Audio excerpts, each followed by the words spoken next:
Priscilla Manuelito, Kevin Mitchell. Thank you, Joan. Lee, we have a quorum, so let's call the meeting to order at this time. Joan? 6:02. 6:02. Call the meeting to order. Kevin, can you lead us in the Pledge of Allegiance and salute to the flag? Wow.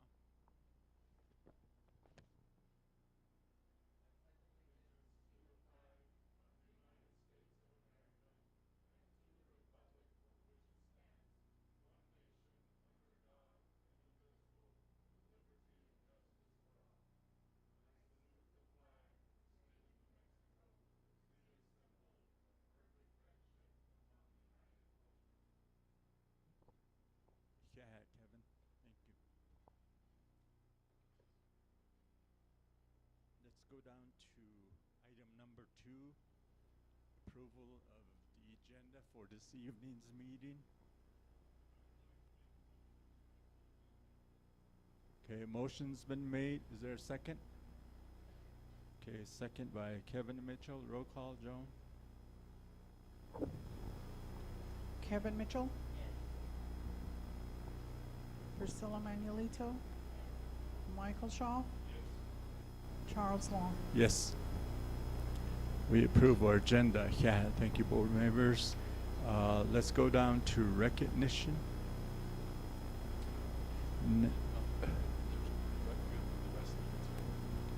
Next me. When we go back to Gallup, okay. Now we have 2 meeting minutes to approve. Approval of meeting minutes, A, January 28, 2019. Board members.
Okay, before we do any discussion on the meeting minutes, we do have, I guess, a motion on the floor, right?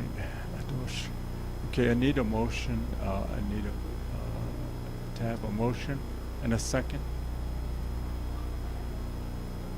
Gashi, second.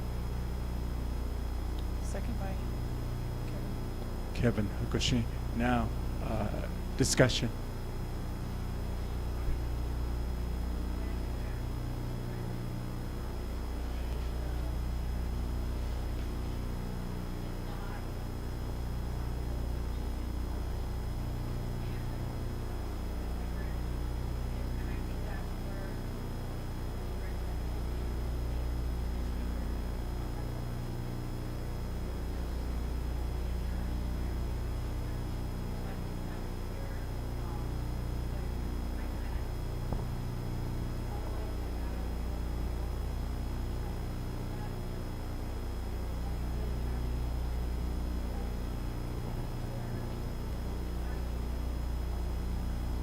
I think, yeah, there was really no vote on approval of that issue, so it was just tabled, and we'll bring that back to the table at our next meeting. Oh, okay, so we'll go ahead and handle it that way, and we have a motion on the floor to approve the meeting minutes for January 28th. There no more discussion. Let's vote on it. Roll Kevin- call? Kevin Mitchell, Priscilla Manuelito, Michael Shaw, Charles Long. Yes. Yeah, thank you, board members. Let's go down to number B, February 21st, meeting minutes, board members. No, I thought, I guess meeting minutes, we have to do it separately, for each meeting. Okay, a motion's been made by Kevin Mitchell. Is there a second? Okay, second by Priscilla Manlito. There's no discussion on it. Let's vote on it. Kevin Mitchell, Priscilla Manuelito, Michael Shaw. Abstain. Mr. Long. I guess I was there too, so I'll abstain. And let me handle this this way, so I want Kevin to withdraw your motion, Priscilla. And what we'll do is we'll move this to our next meeting. Adin Dadole. Okay?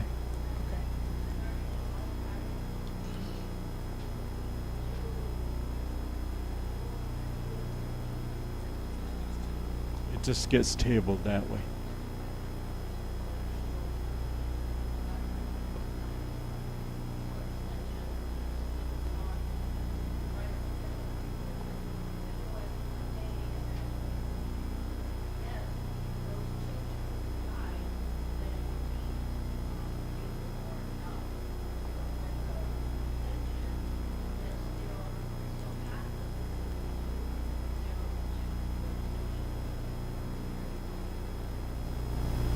We have a parliamentarian in the house now.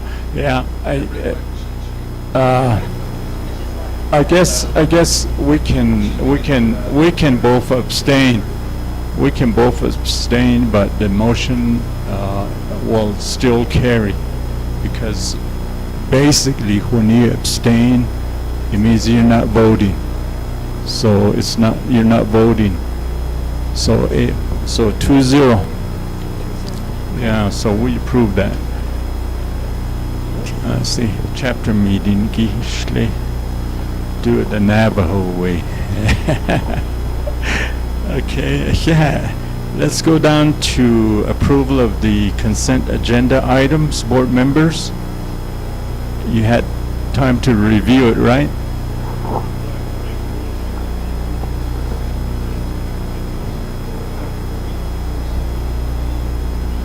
Okay, motion's been made, second by Priscilla Manlito. Roll call, Joan? Kevin Mitchell, Priscilla Manuelito, Michael Shaw, Mr. Long. Yes. Yeah, board members, thank you. Let's go down to study circle. I believe no public comment.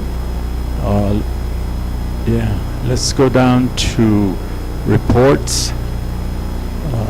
Mike, Superintendent.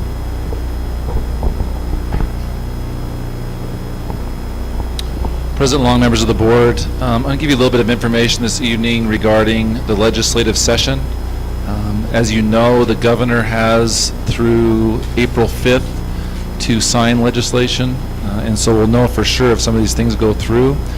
But I want to give you a little bit of a heads up on a few items that I think are major items that are happening in New Mexico that we need to be aware of, and hopefully get more clarification as the PED gets more involved in the rules regarding this legislation, if the governor passes it. As you may have heard, Gallup McKinley County Schools, along with several other school districts with high numbers of at-risk students, will receive a significant amount of funding increases this year. And so with that, the expectation would be that all those dollars would go to help at-risk students. Unfortunately, the way that the state has done the legislative process this year, they are also expecting those at-risk dollars to be used for other things, to take care of other legislative mandates. And so what we thought would be a significant increase, over $100 million for at-risk youth, actually it appears in our district to a lesser degree, but even in some districts, those dollars will go totally to take care of salaries that are being mandated. So that means that for us, it'll take care of a significant portion of that, and then we'll have some excess dollars to do other things with. But as we have looked around the state and talked to different superintendents, we have found that even with this increase in dollars, and if they used all of their at-risk dollars for salaries, there are some districts that still won't even have enough money to make it through the process of paying their employees, which means they would probably have to go out for emergency supplemental funding. That's just one example of what happens when you have a legislative process with so much money and not everything's thought through. There are some things that sound really good, but in practice, when it hits the road, the money hits the road, that sometimes there's impractical or impossible things that happen, or money has to be used for purposes that are not direct, for those direct purposes that you would think the money is intended for. But overall, the legislators have stated that Gallup will receive approximately a 25% increase in funding. And so it sounds like we're going to get 25% of brand new money, and that is not true either. Although we are happy that we are getting increases, and there will be many things happen that are positive for our district and for the state. The actual 25% is not a 25%. For example, we'll receive opportunities to receive funding for K-5 plus.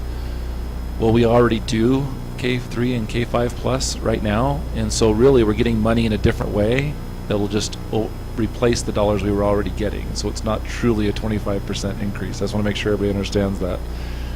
Because we had that thrown in our face several different times when we were talking about impact aid, saying you're getting all this money, you should be happy. But I can't use at-risk dollars, or I shouldn't use at-risk dollars, or K-5 plus dollars, or extended learning dollars to haul diesel fuel to Sayguy, for example. That would be a misuse of funds, in my opinion. And so, again, it's just, we have to understand when we receive money, we receive it for different things and different purposes, and there's different regulations sometimes behind those dollars and what they have to be used for. So overall, that's one area that we're going to come out in the positive from what we can see right now. Also, that we believe the governor will sign an extended learning bill, which will allow us to extend the school year. And what we have to do is apply for those funds so that more instructional days are added to the school year if we want to extend the school year. And again, if only that could only happen if the unions agree to that, because they have the ability to negotiate. And so we do need to get some legal opinion on that, because it appears as though we can apply for it, but even if we wanted to, we may have to make sure that's negotiated with the union. And right now it reads as it's 10 days, an extension for instructional days if we apply, and also 80 hours of professional development for teachers. So that could be 18 extra days for teachers, which is significant. Coupled with that, there's also about $119 million, I believe, for K-5 plus funding, which is a 25-day long program. It has to be successive in a row throughout the summer. And so although some of those days could be replaced by those 18 days, or at least the 10 days for instructional days, it still would make it that teachers at the elementary level could potentially be teaching almost all year round, which could be a positive thing for students if students want to enroll in that program and be a part of that program, to give them extra time in the classroom. But it also complicates things, because one of the things they require is that those students stay with the same teacher. Well, when you're doing staffing and you have teachers coming and going, you have students that want to participate or don't want to participate at different grade levels, it complicates your ability to be able to keep a teacher with those students as you go to the school year. So we have had some discussions with legislators and legislative staff to make sure that we have some leniency on that. If we can't get a teacher to stay with those students for the whole entire time due to them leaving, or due to them we don't have enough students for one class, we have to mix classes. So again, another piece of legislation that, although appears to be positive, has some language that makes it more difficult to implement. Another item that we've heard a lot about over the session is how much pay is going to be increased for staff and teachers and principals, etc.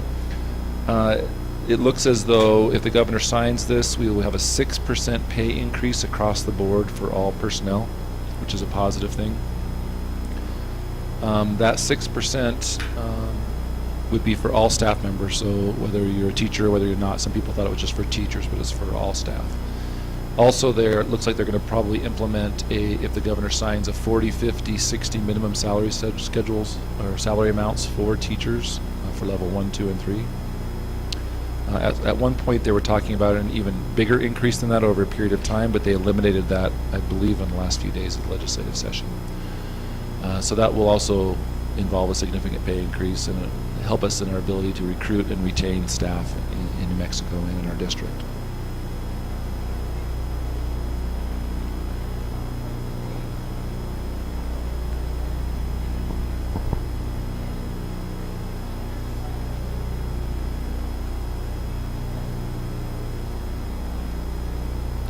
No, what it would be is if you get a 6% increase, let's say you are a level 2 teacher and you make $38,000 right now. If you have a 6% increase, that's going to put you over 40. That would be your pay. But anybody that the 6% doesn't get them past the 40, then the 40 would be their pay. That makes sense. So it's not on top of the 40, it's before the 40 is implemented, if that makes sense. So that's for all 3 levels. In addition to that, today we spent a lot of time, a little bit in the morning and quite a bit of time in the afternoon, trying to figure out how to make sure we could implement the 6% raise. And we'll talk more about this because it gets complicated. You can't have a supervisor supervising somebody, or you shouldn't, in my opinion, making less money than the person they're supervising. And so trying to figure out how to make it equitable for all staff so that the pay increases are appropriate and also competitive across the district, across the state, so that we can compete with people around us and other places in states nearby. And so I'll be we're working on different ways in which we can do that. It might mean that we reduce the number of days somebody works in order to make their hourly rate more than the person they supervise. And so we might have to play with some of the days or hours that people work to make that work out without having to spend more money. Because we're not quite sure how this is all going to pan out after this first year of this influx of hundreds of millions of dollars. And so we want to make sure that we have enough money to get us by, yet obviously make sure that people get the raises they deserve, but also be treated fairly. For the K-5 Plus, going back to that for a second, we've already applied for K-5 Plus for all elementaries. So I want to make sure that you're aware of that. And we'll see how that goes. We also applied today. I signed off on trying to get pre-K programs in all now 17 elementaries now that we're combining Lincoln Elementary and Roosevelt. In addition, I wanted to also quickly talk about, I know that I've talked to each of you individually on different topics regarding impact aid in our fight to get those dollars returned to our district, not just our district, but all impact aid districts. There were 3 main districts that kind of led that fight, but a lot of support from a lot of different districts, a lot of different legislators during the Santa Fe legislative session these past 60 days that ended on Saturday. It's sad to say, although we had an extreme amount of support legislatively. We talked to, I can't remember how many legislators we've talked to in one way or another. I don't think there's one person that we talked to that said that there wasn't a problem with impact aid the way the credits are taken in New Mexico. So that's a positive thing. Everybody recognizes that there's a problem and it's not equitable. The problem is that there is a level of institutional bias in our system that I think in some ways prevented us from getting legislation through. And I hate to say that, I hate to go there, but that's what I believe it was found to be true. We had 2 bills that actually made it, or 1 bill that made it through the House, 1 bill that made it through Senate Education, that went to Senate Finance, and Senator John Arthur Smith would not hear either of those bills. So one person literally stopped us, the momentum that we had to get legislation passed that would have given us dollars back to take care of our capital needs in our district. People don't understand this, but we receive equalized funding for the most part for the educational needs of our students, except when it comes to the capital needs, our buildings and facilities, it's very disequalized across the state. And so we were not fighting for extra dollars for the operational side of things. We were fighting for dollars to fix buildings, to fix the air conditioning systems that we can't fix because we don't have the capital, because our property tax base is so low. And so that fight really ended because of one chairman in one committee. And so for me, it was really tough to see a supposedly democracy at work when one person can stop something with so much momentum getting through. But the positive things that came out of that, we had our local legislators were incredible in supporting us and supporting other districts and getting these things to every single local legislator, along with several legislators from across the state. A couple other things on that is we did end up on Saturday, the legislators did approve a one-time payment of a combined $34 million for Impact 8 districts. We currently pay in about $58 million to the state from Impact 8 districts, which is more than 77% of the budget that people pay in. It's just coming from, 30% is just coming from our district. We pay $58 million in Impact Aid a year, and that one-time payment they're going to give to us for 1 year of $34 million, not just us, but all Impact Aid districts.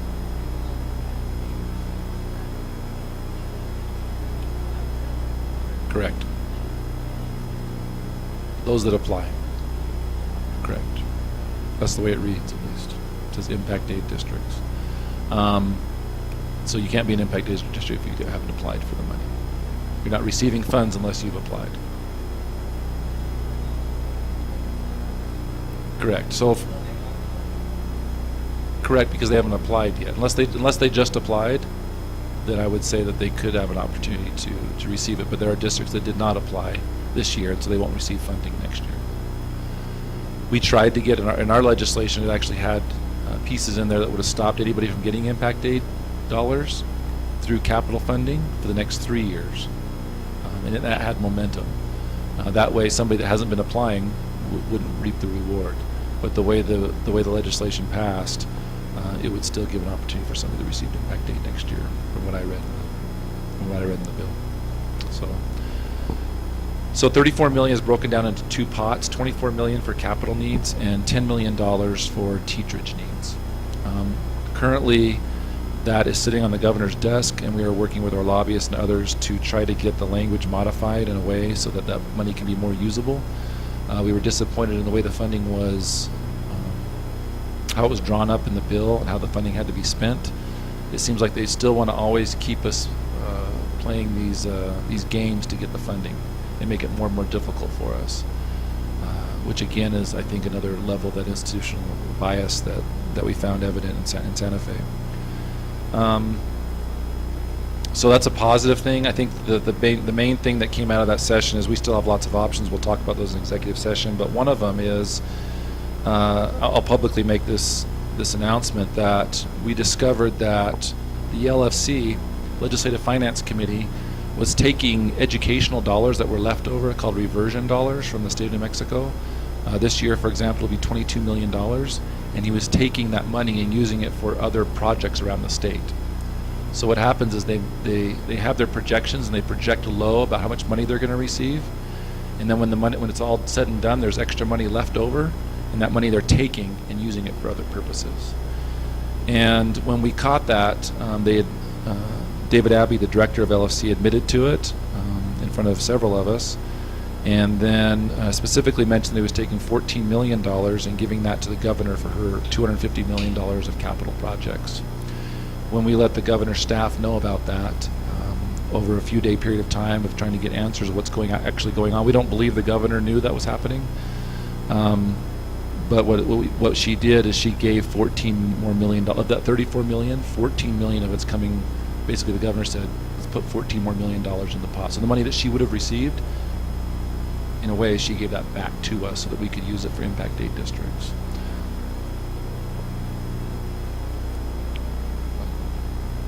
Gerald, can you grab that mic?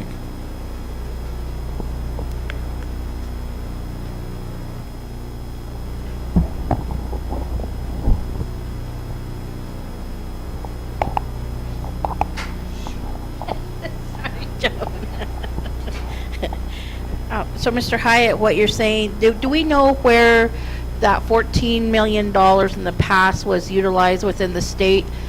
Because I would assume that since they're impact aid dollars, that they were used towards educational expenses in our, through our governors from the past, or were they just dollars that could be used in any area that didn't have to pertain to education? The money could be used for anything other than education, and that's what was happening to this 22 million for this year. Mr. Abbey specifically said 14 million was going to the governor and then 8 million into other needs. Overall, I think the number I heard for the state of reversion dollars across the state was 132.5 million. So 22 million. So basically, education dollars were being appropriated for education. Even legislators were astonished this was happening. Yet they project low, so then when the money ends up being reverted back, they use that money for other purposes. So we could say that some of those dollars that were reverted back were impact aid dollars, which I think would be a violation of federal regulations. And so one of our options, obviously, is to go to the feds with this information and to potentially put our case out there to see if they can stop taking impact aid from us, credits from us. Mr. President, Superintendent Hyatt, I'm wondering if we could get a correction in the Gallup Independent, because in the Gallup Independent it stated that the governor was giving $14 million back to the district from her own funding, which is incorrect. She's returning the money that I'm going to say they stole back to us. Yeah, there's different ways to put that. The money's not coming from her to us. It's just not being given to her from education. So it's going to stay in education and go to impact aid districts. So basically, she's saying, I don't want that money. I would say, I don't want to use words for her, but don't give me that money. Keep that money in education, help the impact aid districts. And I think on top of that, and we believe she's acting in good faith, that she wants to put together a task force to resolve the impact aid issue once and for all, for a long term. Yeah, because it said This that is the new. governor agreed to put up 14 million of her own appropriations to help impact aid districts. So that to me is not true. I don't know what she said or where the independent got that from. Now, if that's the way the money's coming back, it's not the way it's written into law. I think she's still getting the dollars that she wanted, but they're giving us extra money back to take care of that need, so that the 14 million appears to not be going to capital projects. Okay, thank you. Like I said, I don't believe the governor understood or knew that this was happening, and I don't even know that past governors knew this was happening. But it was very apparent that it was from the LFC. And so that's a little bit of a snapshot. I could talk about impact aid for probably another 2 hours, but I don't want to bore all of you with that. But it's a very hot topic. We had, like I said, a significant amount of support for impact aid. It started out, we were kind of surprised by this. We had almost all the Republicans on our side, and this was the only one, what I heard is this is the one issue that split the Democrats. And so we had enough people to pass this on the floor. It passed the House floor, it could have passed the Senate floor. And so it's disappointing that it got held up in one committee by one person. I would just like to say that, you know, just being up there and viewing all the legislators and the senators, and they can stand there and state that they know that this is wrong, what they're doing as far as taking the impact aid money from us, but they can say it, but in return will vote no, not to give it or return back. It was just really a sad thing to see and hear from them. I mean, they want to be acknowledged that they know what's going on and it's not right and something needs to be done, but they're not willing to do anything about it. And I just really think that's a shame. So I just want to say that. And so hopefully someday we can get the federal government not to allow them to take the credits, or we prove our case potentially that they have been doing things inappropriately and using money inappropriately, and maybe give restitution back for us for the decades since 1974 where they've taken advantage of our students in our district and across the state. So. The last thing I wanted to mention this evening, just about this school, I always try to talk about something that's happening in the community. This isn't positive news. I guess it could be positive. But if you get a chance on your way out of here, maybe I'll take you down and give you a little tour. We had some serious construction issues or building issues with respect to the weight room, which is on the south side of the building, where the earth was pushing in, and we had to condemn the weight room here in the building. We're seeing a lot of movement on the sidewalks on the south side of this campus also. And so we're currently working with MSHA and others to try to get that resolved. It's going to take a significant amount of money to resolve that issue, but we're going to have to reconstruct those walls that are holding up that portion of the building from the upper sidewalk down to the lower part of the structure. In addition, we do have some movement and some things happening also at the stadium next door that we're trying to figure out what we're going to do about that. And also this community, which is a positive thing, and I think it's Gallup High, have the oldest turf fields. We're going to look at replacing those 2 turf fields, I think, this year, this winter. I hope it's soon.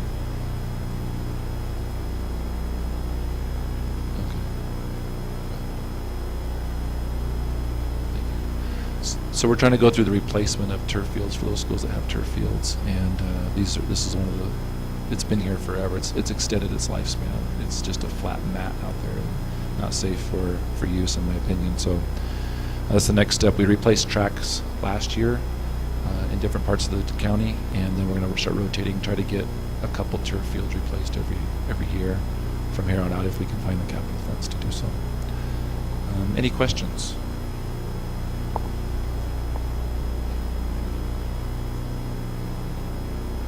Thank you. Okay, thank you, Mike. Let's go down to board reports. Any reports?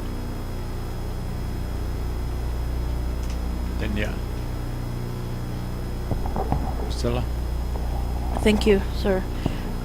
There's a couple of things that I wanted to report on, but I didn't get a chance to make you guys some copies. I'll give my verbal report.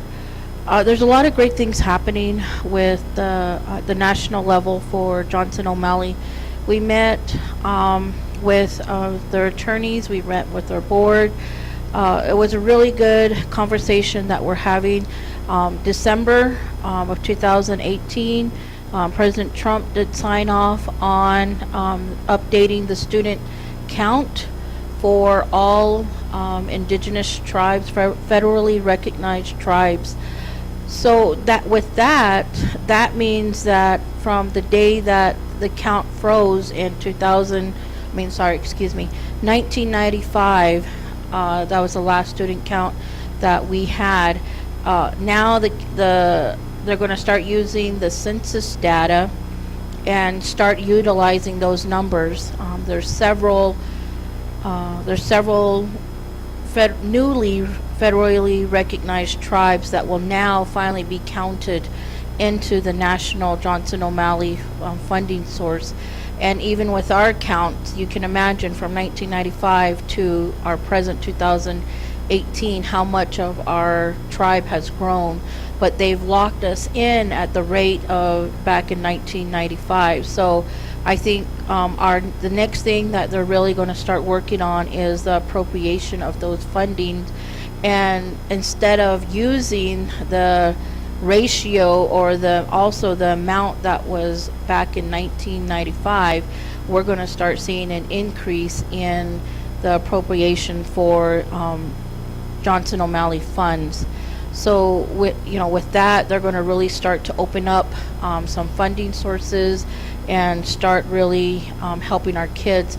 The other thing that we kind of talked about also was some of our students are not being counted, are especially in our area, the Native American, the Navajo students. And I thought of my area out in Theroux. There's an area between Baca and Grants, the Pruitt area. There's a lot of kids that go into the Grants area that are Native, that are Navajo heritage, that are not being counted with the Grant school because Johnson O'Malley is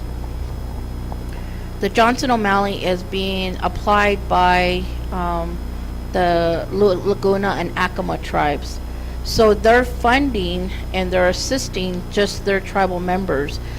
But our kids since we're not, they go that way, they don't come to Gallup McKinley County, they go to grants, the school district itself that is not applying into the funding source for the Navajo children. So I brought that to the attention of the Navajo Nation JOM, and they just, I think we need to really push that all of our children are being counted and that they need to continue to provide these, because one of the things that the attorney did state was that they're surprised that Navajo Nation hasn't get sued because our children in that area are being disserviced, meaning that they're not being supported financially by Johnson O'Malley. And the other thing that they're really trying to push for is to try to get tribally operated schools, meaning the grant schools, to also apply into the Johnson O'Malley fund. So then that, because right this time BIE schools can't, but they're trying to really push for legislation and the appropriations for tribally operated schools. The other thing they're trying to do is the wording on the 25 CFR, to where instead of it saying federally recognize and have a 4th degree Native American blood quantum, they're wanting to change the and to or.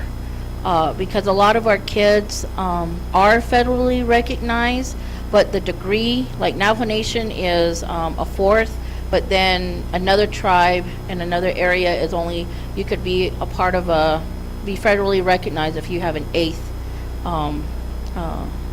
indigenous blood in you, blood quantum. So those are kind of the wording that they're trying to change. They're trying to add the definition also about official. What does it mean for being an official, a school official, meaning board, administration? They're trying to add definitions to clarify a lot of the issues that have been happening. There's a lot of good, wonderful breakout sessions. I wanted to share some of that with you that pertain to Indian education, into a lot about curriculum, and also parental involvement, and also youth involvement. And I think those are the ones that I really paid more emphasis on. I did attend the youth breakout session for a while, and we did have Gallup High School and Gallup Central were some of the students that were there. I like the fact that a lot of our administrators that are our chaperones that attended rotate the responsibility. It wasn't just set on one teacher or one chaperone, but they did a wonderful job. We saw a lot of interaction with the youth, and the youth interacting with other indigenous youth. A lot of friendships were made, and I think that them continuing to see what other youth are doing in the other parts of the nation was amazing. And I think that them experiencing the different breakout sessions themselves, they understood and they kind of felt more empowered that they had an input and their parents had an input in a part of their education. And a lot of that was revitalizing their language and their culture. And it was nice to see a lot of our indigenous children taking their their language seriously and them wanting to learn. And they talked about that too, language curriculum building. And also this, and I was very proud to say, and one of the things that they want to try is what our IEC and our department is doing, to where they're trying to teach parents how to speak the language, and then so then they could have that involvement when their children are also learning. So we kind of talked about that, and they were like, that's a good idea. So I think some of our ideas will be projected into other tribes. Our IEC and our Ms. Moffett did a presentation that was a lot of, there was standing room only. There's a lot of people standing in the back. I had to give my my chair up to one of our elders, but they did a phenomenal job in their presentation, and it was good that I think we kind of shined a little bit as parents that are involved in education, and I think that was one of the leading comments that were returned to the National Johnson O'Malley, that they love the fact that there's some sort of ownership from the parents, and the parents did this presentation to the other parents that were attendants and administration. So that's just kind of a real quick cap on the trip, but I will provide you guys, I'll pass it on, or scan it, pass it on to Joan, and maybe she can mail it out to you guys. But it was good, and I think there's a lot of good things coming. Funding-wise also, that's another thing that they're really going to start lobbying for, and changing some of the language in the 25 CFR. Thank you, sir. Yeah, Priscilla. There's no Cherokees in the room, right? Cherokee, they're the ones that been lowering the blood quantum for them to be a member of the Cherokee Nation. I think it's down to 1/32 or something. Yeah. Yeah, so is it lower than that, Mary? Yeah. Yeah, so basically that means if your toe is the only one that's 1/32 or whatever, you're a Cherokee. Remember, they also had I guess concerns about black Cherokee. They were accepted way back, but then later on they became orphans, I guess you would say. But anyway, thank you, Priscilla, for that report. I want to thank the staff that are here from the school district, our assistant superintendents, Joan, and then of course our superintendent, and from Ramah High School. Thank you for being here. Yeah. And I want to thank Giovanna and Mike for doing a good job up at Santa Fe. They really did some, what do you call it, spy work, I guess. Yeah, shake down the place and all these information about what the state was doing to impact 8 school districts, what we were being fooled with and stuff like that. So thank you so much. Yeah. It's good. I want to thank the school board members. Yeah. And then of course Mary Coho.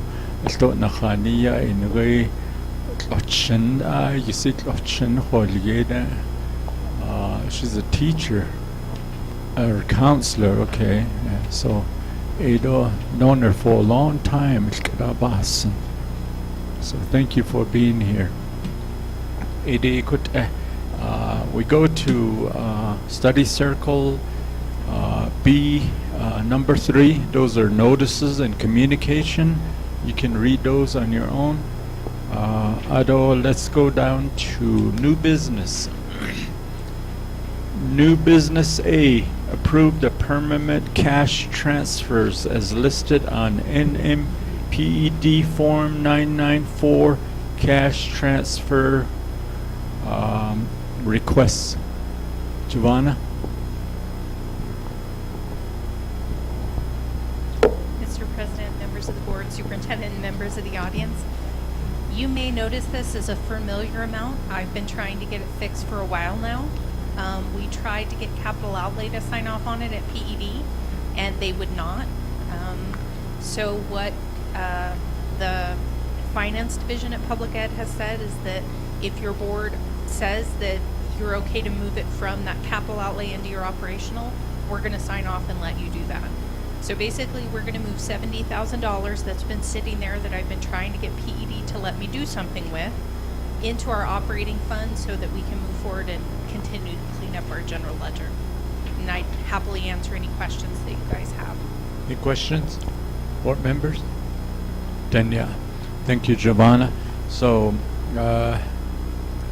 what is the pleasure of the board?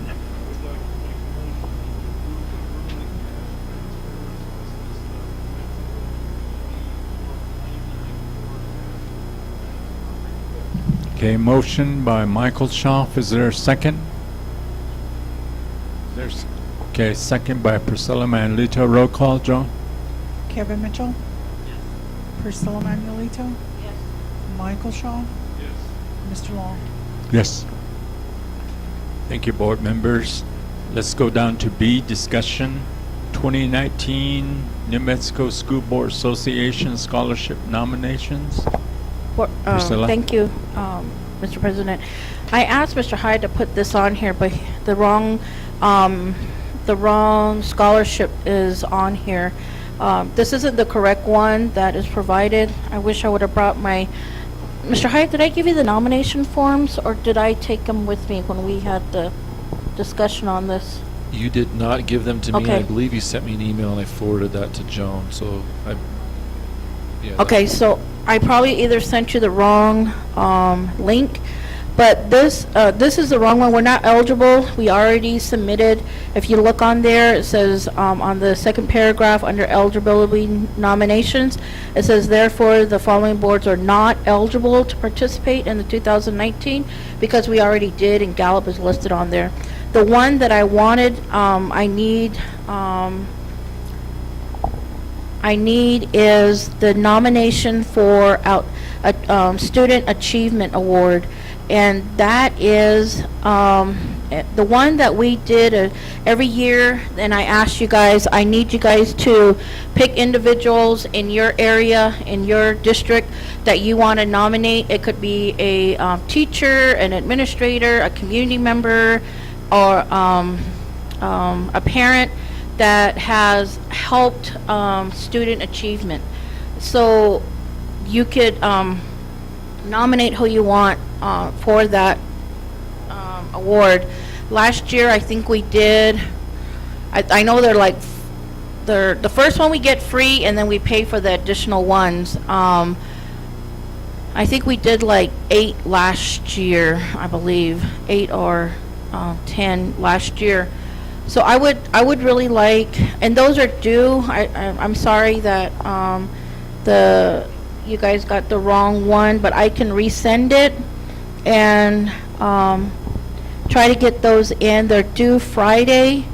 So if you guys could, it does need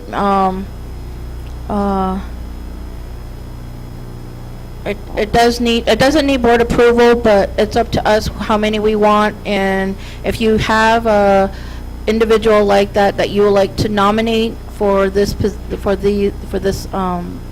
plaque, you're more than welcome to. I know last year there was some that didn't, but that's okay. It's okay. It's not like something that you have to do.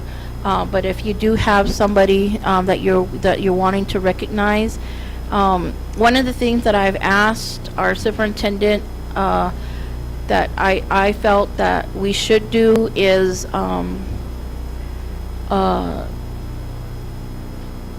send it to our recognize, thank you, Kevin, recognize our legislators that really have impacted us and assisted us with the impact aid. But we're going to be doing a separate recognition for them. So I would really ask that you pick somebody else besides the legislators, because we're going to do something special for them to help them. But I don't want that to sound mean too, but if you could pick somebody within their school district, we would really appreciate that. And then we can send it to Joan, and then because I think it does need a signature by our board president, our board chair, and I'm not too sure about the superintendent. I think it just had the board chair on there that need to sign off on those. And then I'd rather him sign it off than because they also recognize the regional, but we can do the board chair. And then but that's what I wanted to put on the agenda. And again, I'm sorry for probably forwarding the wrong email. but I can send the right one tomorrow. Mr. Ryan. So that sounds good. And we can pull it up too off the website. But we'll get that to you, if not tonight, the first thing in the morning. And then I'll just wait for them to be received by Friday. And then we'll submit those. If Joan would submit those for us, but we need, I guess, your signature or somebody in town to sign off on those. Yeah. Maybe Mr. Mortensen if you're not available, Mr. Long. I know you have a busy week. Yeah, I just want to remind you that those no staff, because you already got the staff. I think that's what you meant, Mrs. Mangalito. And this is just for adults, because we can't have any students this year because we won last year. I think 2 students last year. Any questions?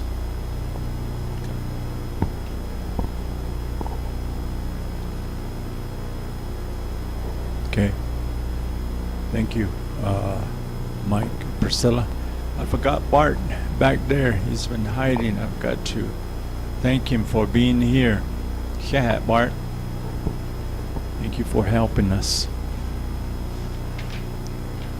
Let's go down to executive session.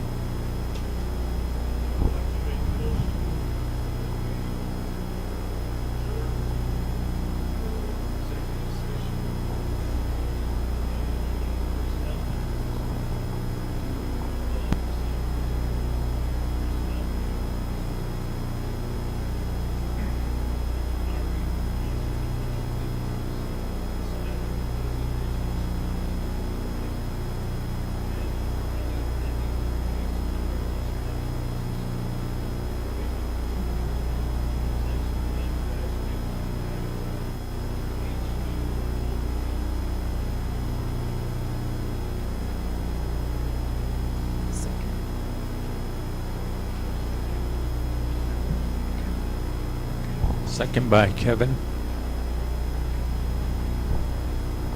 Roll call, John? Kevin Mitchell? Yes. Priscilla Manuelito? Yes. Michael Shaw? Yes. Mr. Long? Yes. 6:54.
what I'm doing.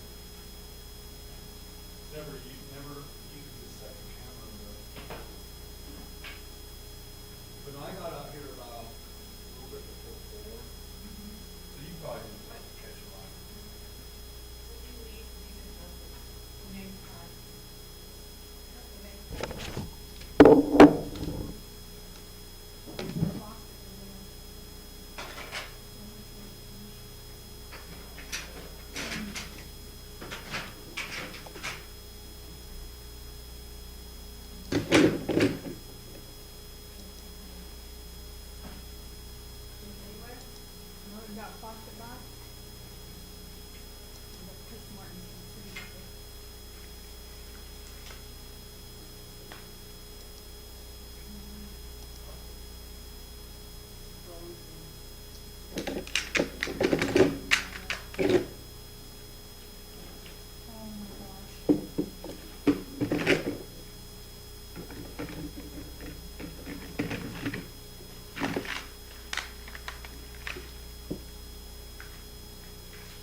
You guys get rain on it too?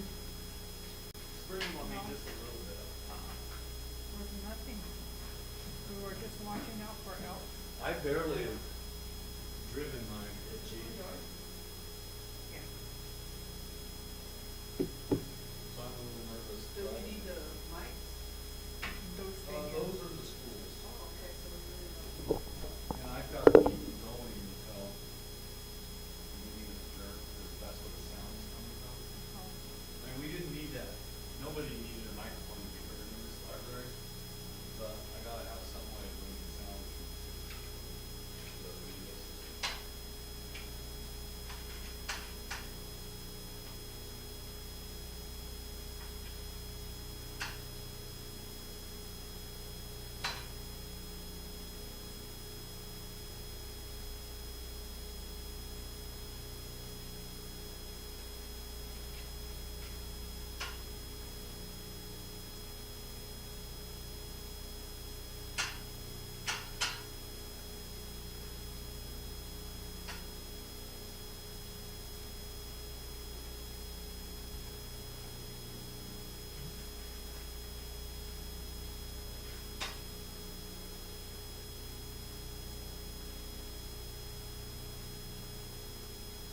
You guys been to new elementary? Paul, have you been to new elementary? Yeah?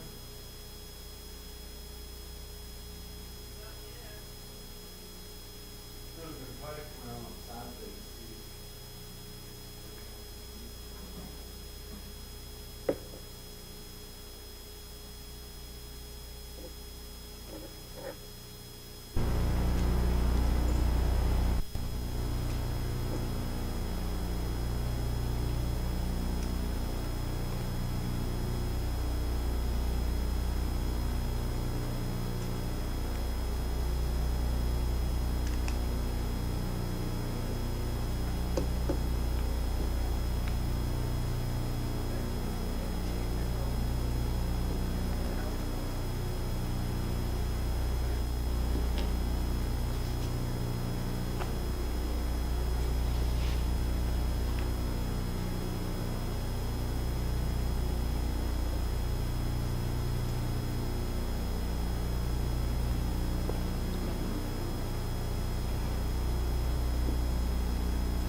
Okay, board members, need a motion and second to get out of executive session. Okay, okay, motion's been made by Michael Schaaf, second by Kevin Mitchell. Roll call, Joan? Kevin Mitchell, Yes. Priscilla Manuelito, Yes. Michael Shaw. Yes. Mr. Long. Yes. It is 7:43. 7:43. We're out of executive session. In executive session, we discuss several issues regarding personnel, principal changes, retirement, and legislation on Impact 8. It was just a discussion, no actions was taken, and that's the report from the board.